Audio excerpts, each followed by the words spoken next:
ಒಬ್ಬೊಬ್ಬರಿಗೆ ಒಂದೊಂದು ಸಂತೋಷ ಇರುತ್ತೆ. ನಿನ್ನ ಸಂತೋಷ ಏನು ಅಂತ ನೀನು ಏನು ಹೇಳೋಕ್ಕಾಗುತ್ತಾ ಅಂದರೆ ಹೇಳೋಕ್ಕಾಗಲ್ಲ ನಿನ್ನ ಕೈಲಿ.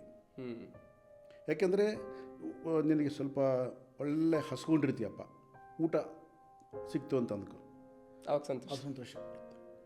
ಅದ್ಯಾಕೆ ನಿನಗೆಲ್ಲೋ ತಿರುಗಾಡ್ತಾ ಇದೆಯಾ, ನೀರೇ ಸಿಕ್ಕಿಲ್ಲ, ಬಾಯಾರಿಕೆ ವಿಪರೀತ ಆಗ್ತಾ ಇದೆ, ಆಗ ಎಲ್ಲೋ ಒಂದು ಕಡೆ ಸ್ವಲ್ಪ ನೀರು ಸಿಕ್ಬಿಟ್ರೆ ಓಕೆ. ಸೊ ಇದು ಬೇರೆ, ಅರ್ಥ ಆಯ್ತಾ? ಇದು ಲವ್ಲಿಹುಡ್ ಅಂತಾರೆ, ಅಂದರೆ ನಿಮ್ಗೆ ಜೀವಿಸೋದಕ್ಕೆ ಒಂದು ಊಟ ಸಿಕ್ತು. ಹಸಿವು ಕಾಮನ್, ಅದು ನೇಚರ್ ಕೊಟ್ಟಿರ್ತಕ್ಕಂಥದ್ದು ಹಸಿವು. ಆದ ಕಾರಣ ಅದನ್ನು ಪೂರೈಸ್ಕೊಳ್ಳೋಕ್ಕೆ ಒಂದು ಊಟ ಸಿಕ್ತು.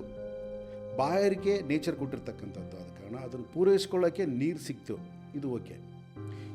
ಈ ಸಂತೋಷ ಬೇಕು ನಮಗೆ. ಓಕೆ, ಈ ಸಂತೋಷ ಬೇಕು ನಮಗೆ. ಯಾವ ಸಂತೋಷಕ್ಕೋಸ್ಕರ ನಾವು ಓಡಾಡ್ತಾ ಇದ್ದೀವಿ ಜೀವನದಲ್ಲಿ ಅಂತಂದರೆ, ಸಂತೋಷ ಅಂತ ನಾವು ಅಂದ್ಕೊತಾ ಇದ್ದೀವಿ, ಬಟ್ ಅದನ್ನು ಡೆಫಿನಿಷನ್ ನಾವು ಕೊಟ್ಕೊಳ್ಳೋಕೆ ಆಗ್ತಾ ಇಲ್ಲ. ಸಂತೋಷ ಅನ್ನೋದು ಏನಾಗಿದೆ, ಡಿಪೆಂಡಿಂಗ್ ಆನ್ ಅದರ್ಸ್. ಇವಾಗ